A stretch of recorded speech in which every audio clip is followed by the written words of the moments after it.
애착인가? 하느님 뜻인가? 강의실에 앉아서 강의를 듣는 것이 얼마나 재미있는지 몰라.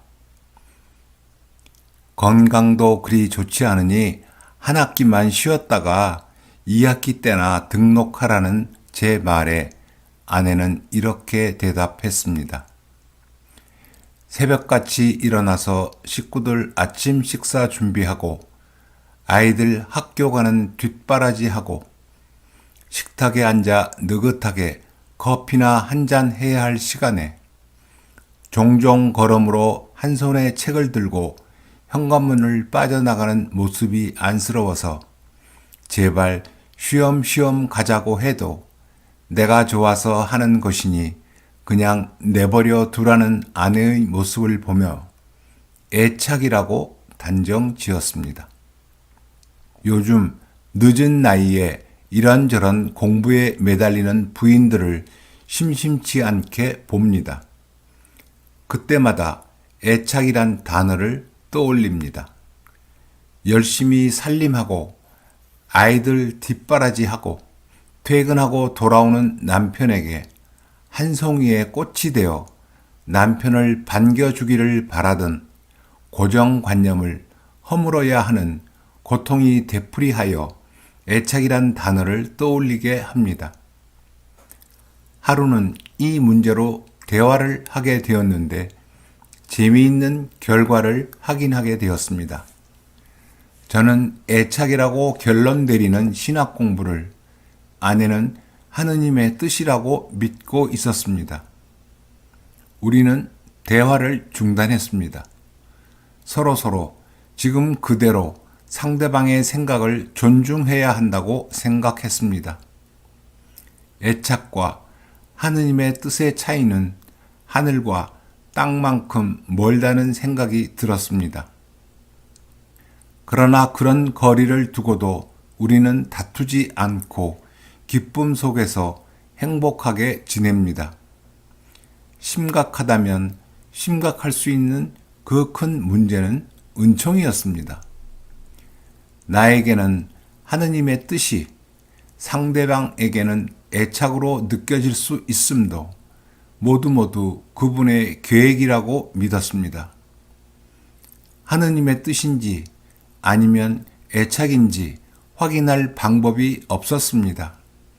그러나 하느님께서 아내에게 신학 공부가 하느님의 뜻이라고 믿음이 들게 하셨다면 내 생각엔 애착이라 생각되어도 기다려 주어야 한다고 생각했기 때문입니다.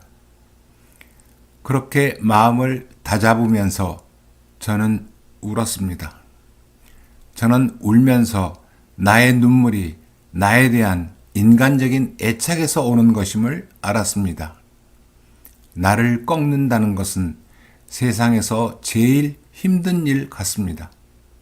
내 생각이 분명 옳다고 생각되지만 이뤄야 하는 것은 무거운 짐을 지고 공사장에서 땀을 흘리는 그것보다도 더 힘든 일 같습니다만 제일 힘든 일을 해야 제일 값진 보람을 갖지 않을까 위로도 해보았습니다. 아내가 책을 들고 학교에 갈 때마다 저는 어금니를 깨물어야 했었는데 날이 지나고 달이 바뀌며 적응해가는 자신을 스스로 봅니다.